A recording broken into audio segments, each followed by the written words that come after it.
Hi students, welcome to KC Botany. நாம் இந்த வீடியோல 11th biology quarterly examsக்கான important questions paper தான் பார்க்க போறோம். book back question. Already book back plus வந்து இன்டீரியர்ல இருக்கக்கூடிய important questions என்னென்னவோ அது வந்து பார்த்தாச்சு. அதுக்கு முன்னாடி நீங்க நம்ம சேனலை சப்ஸ்கிரைப் பண்ணாம தான் சப்ஸ்கிரைப் பண்றீங்க. மறக்காம இந்த வீடியோக்கு ஒரு லைக் பண்ணிடுங்க. அந்த வீடியோஸ் எல்லாமே வீடியோ லிஸ்ட்ல இருக்கு, செக் பண்ணி பாருங்க. ஸோ ஃபர்ஸ்ட் பயோ சுவாலஜி பார்ப்போம், கண்டினியூவாக பயோ பாட்னி பார்ப்போம், both Tamil medium and English medium. So first biology பொறுத்த வரைக்கும் நீங்கள் புக் பேக் கொஷினை நல்லா படித்து வச்சிங்க. ஏன்னா மோஸ்ட்லி புக் பேக்லேருந்து தான் நமக்கு என்ன பண்ணுவாங்க கொஷின்ஸ் வந்து கேட்பாங்க.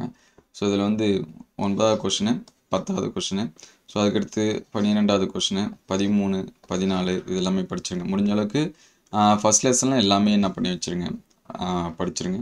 So next chapter 2. So chapter 2ல் பார்த்தீங்கன்னா 25வது கொஷின், 26 இது எல்லாமே நல்லா பார்த்து வச்சுங்க. அதுக்கடுத்து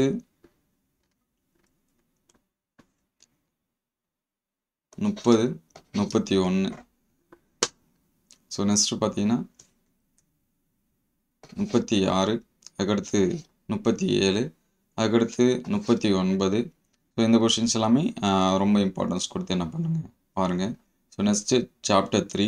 ஸோ சாப்டர் 3ல் பார்த்தீங்கன்னா 6, இங்கேயும் கொஸ்டின் கம்மியாக தான் இருக்கும். 7, 8 இது எல்லாமே என்ன பண்ணி வச்சிங்க, நல்லா படித்து வச்சிங்க.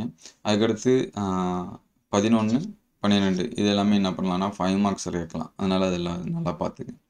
So next chapter 4. சாப்டர் 4ல் பொறுத்த வரைக்கும் 15, 16, அதுக்கடுத்து 17, அதுக்கடுத்து 18, 19, அதுக்கடுத்து 21. ஸோ இந்த லெசனை பொறுத்த வரைக்கும் தவளையை பற்றி நல்லா படிச்சுங்க. ஏன்னா அது 5 மார்க்ஸில் நிறைய டைம் கேட்குறாங்க.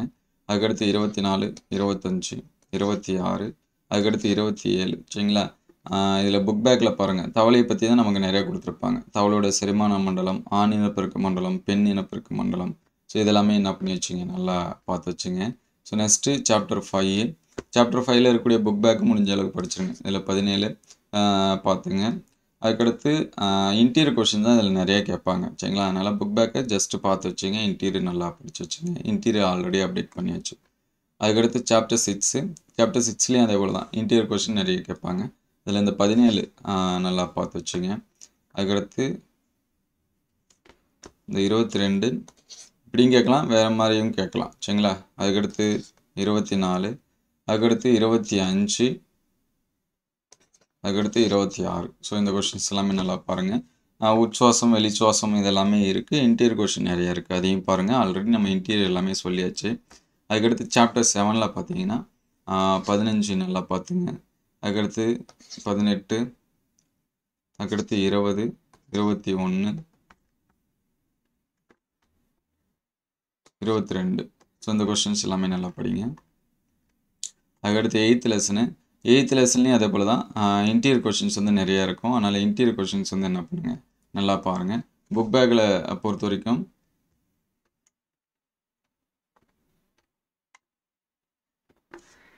இந்த 25 நல்லா பார்த்துருங்க. அதுக்கடுத்து 24 இதையும் நல்லா பார்த்து வச்சுங்க. நெக்ஸ்ட்டு இவ்வளோ தான். வச்சுங்களா? ஏன்னா மற்றது எல்லாமே கிரியேட்டிவ் கொஷின்ஸ் மாதிரி இருக்கும். அதனால் அதை வந்து பார்த்து வச்சுங்க. இது வந்து பயோசுவாலஜி. ஸோ பயோ பாட்னியை பொறுத்த வரைக்கும் ஒவ்வொரு சாப்டர்லேயும் 5 கொஷின்ஸ் தான் கொடுத்துருப்பாங்க. ஸோ சாப்டர் 1ல் இருக்கிறது மோஸ்ட்லி எல்லாமே படிச்சிருங்க. 2 மார்க்லேருந்து ஹோமோமெரஸு, ஹெட்ரோமெரஸு, ஐம்பெரும் பிரிவு வகைப்பாடு, லைக்கனோட பொதுப்பண்பு இது எல்லாமே மோர் இம்பார்ட்டன்ஸ் கொடுங்க. முடிஞ்ச அளவுக்கு எல்லாமே படிச்சிருங்க. அதுக்கடுத்து சாப்டர் 2ல் பொறுத்த வரைக்கும் பார்த்தீங்கன்னா இந்த பிளக்டோஸ்டீலு, பிக்னோசைலிக்கு இது எல்லாமே நல்லா படிச்சிருங்க. அதுமாரி இந்த 10வது கொஷின்ஸ் வந்து நல்லா என்ன பண்ணுங்கள் பாருங்கள். அதுக்கடுத்து சாப்டர் 3லையும் எல்லாமே படித்து வச்சுங்க. இதில் வேரின் பகுதி, இந்த வேர் மொட்டு, இலை மொட்டு இதெல்லாமே படித்து வச்சுங்க. ஓர் நடுநரம்பு, பல நடுநரம்பு வேறுபாடு இதெல்லாமே நல்லா பாருங்கள். ஸோ மற்றதும் படிங்க. முடிஞ்ச அளவுக்கு மினிமம் அதிகமாக படிக்க முடியாதுன்னா மினிமம் எதையாவது படிங்க. சரிங்களா? 4th லெசனில் இந்த 6 நல்லா படித்து வச்சுங்க, 7 நல்லா படித்து வச்சுங்க. அதுக்கடுத்து 8வது கொஷின்ஸ் இதெல்லாமே நல்லா பாருங்கள். அதுக்கடுத்து சாப்டர் 5 பொறுத்த வரைக்கும் கொஷின்ஸ் வந்து நிறையா இருக்குது. முடிஞ்ச அளவுக்கு இதை படித்து வச்சுங்க. இந்த கலைச்சொற்களால் விவரி நல்லா பார்த்து வச்சுங்க. 3 கலைச்சொற்களால் விவரியும் படிச்சிங்க. டாட்ராமெட்டில், அல்லின்சிபா, கிளைட்டோரேட் என்னேஷியா இது 3மே நல்லா என்ன பண்ணி வச்சுங்க, பார்த்து வச்சுங்க. இந்த 5வது கொஷின்ஸ் வந்து நல்லா என்ன பண்ணுங்கள் பாருங்கள். ஸோ நெக்ஸ்ட்டு சிக்ஸ்த்து இதில் எல்லா கொஷினுமே நல்லா பார்த்துங்க சரிங்களா. 6, 7, 8 ஏன்னா எல்லாமே 5 மார்க்ஸு, எல்லாமே ரிப்பீட்டட் கொஷின் கேட்கக்கூடிய கொஷின். அதுக்கடுத்து சாப்டர் 7 பொறுத்த வரைக்கும் இந்த மறைமுக பகுப்பு, நேர்முக பகுப்பு அதோட வேறுபாடு இதெல்லாமே நல்லா படிச்சு வச்சுங்க. இதுலேயும் எல்லா கொஷினும் முடிஞ்ச அளவுக்கு படிச்சிருங்க சாப்டர் 7ல். அதே போல் சாப்டர் 8லேயும் தான் சரிங்களா. இதுலேயும் 5 கொஷின்ஸ் தான் இருக்குது. இது எல்லாமே 2 மார்க்ஸ் தான். 5 மார்க்ஸ் அப்படின்னு சொல்லி பார்க்குறப்ப இந்த டிஎன்ஏயோட ஸ்ட்ரக்சர் தான். மற்றது எல்லாமே 2 மார்க்ஸ் தான் வரும் சரிங்களா. இந்த கொஷின்ஸ் எல்லாமே 8th லெசனில் ஃபுல் இம்பார்ட்டன்ஸ் கொடுத்து பாருங்கள். ஆல்ரெடி இன்டீரியர் கொஷின்ஸ் எல்லாமே அப்டேட் பண்ணியிருக்கோம், அதையும் பாருங்கள். இந்த வீடியோ எந்த அளவுக்கு ஹெல்ப்ஃபுல்லாக இருக்குது அப்படிங்கிறத கமெண்ட் பண்ணுங்கள். ஸோ அடுத்தடுத்த வீடியோவில் ப்ரீவியஸ் இயர் கொஷின் ஆல்ரெடி ஒரு சில கொஷின்ஸ் வந்து அப்டேட் பண்ணியிருக்கோம். ஸோ அடுத்தடுத்த வீடியோவில் ப்ரீவியஸ் இயர் கொஷின்ஸ் எல்லாமே அப்டேட் பண்ணுவோம். உங்களுக்கு எந்த டிஸ்ட்ரிக்ட் கொஷின்ஸ் வந்து வேணும் அப்படிங்கிறத கமெண்ட் பண்ணுங்கள். Thank you all.